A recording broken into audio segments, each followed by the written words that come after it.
बने के राज रे, बने के राज रे।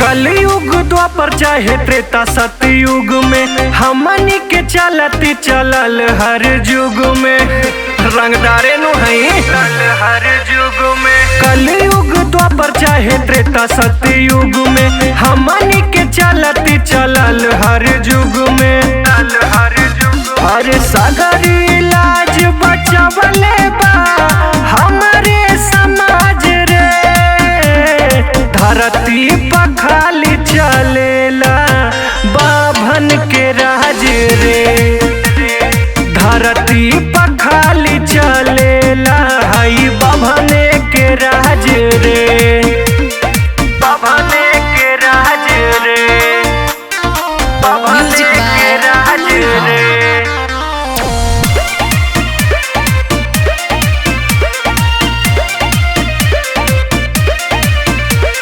परशुराम के वंश के जलवा दुनिया में बाबू कायम बा, खोपड़ी त हरदम गरम में रहे दिलवे खाली मुलायम बा। छेदा जइबा ए बाबू मुलायम बा। अरे देखे वाला देखी के जरता कैसे बभने के लइका आगे बढ़ता।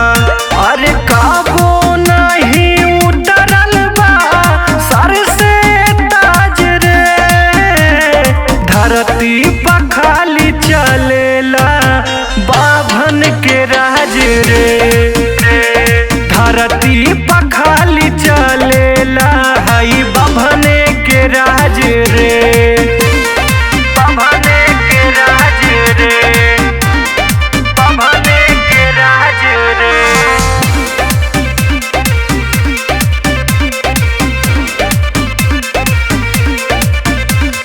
बाटे गवाह इतिहास के सुन ले बाबू हर एक पाना रे, जाना ता करनामा सगरी अब ता पूरा जमाना रे, अब ता पूरा जमाना रे।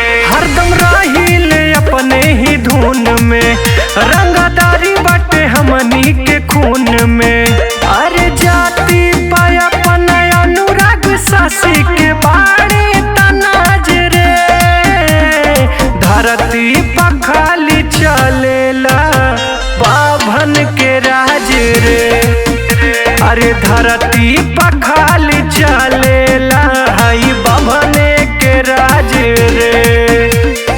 कोई बोल पाई रे।